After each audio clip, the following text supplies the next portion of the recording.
If you're thinking about celebrating the new year, here's what you did not know. Have you ever wondered where the word December comes from? How about the word January? Have you ever wondered why the supposed new year is placed right in between these 2 months and what it really represents? Here is the whole truth and nothing but the truth. As you can see, according to etymology, December actually contains the root decem to mean 10 and was the original 10th month of the old Roman calendar, which initially began in March. And we know this is true because September was originally the 7th month, October with the oct was originally the 8th month, November was originally the 9th month, and December was originally the 10th month, with the new year to begin in March around the time of the spring. Which makes sense because spring represents rebirth and renewal for the plants and the animals, as well as the leaves and the trees and the flowers. Spring is also a time of renewal and a time of regrowth.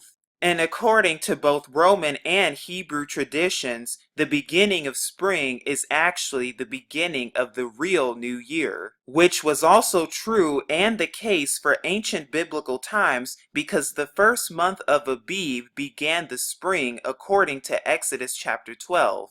So if spring is actually the new year, where do we get January 1st then, and why has it been placed on that day?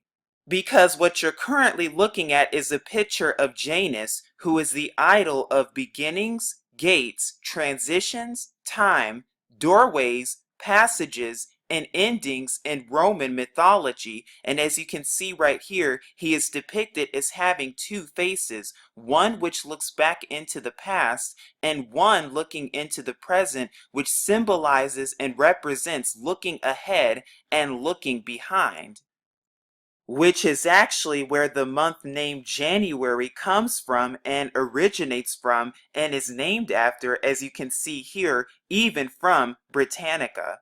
The same is the case for etymology when it comes to the word January. It means the month of Janus, who is the Roman idol of passages and time and beginning and doorways and ending, and is the worship you're partaking in when you celebrate the new year on January 1st if you observe this paganistic tradition, especially when it comes to looking back at the previous year and looking forward to the new year.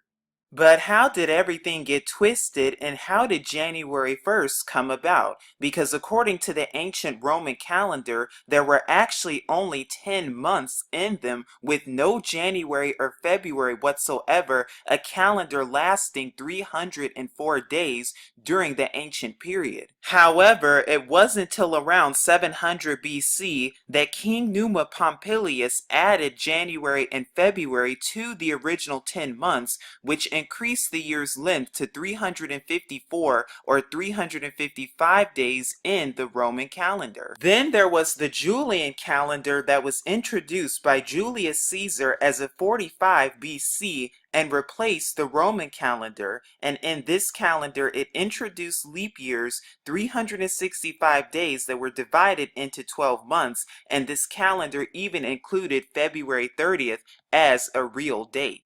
And then there was also the Gregorian calendar, which was first adopted in 1582, and for this calendar, 10 days were dropped in October of 1582, and it's named after Pope Gregory the 13th, which is where we get today's calendar, consisting of 365 days and 366 for a leap year.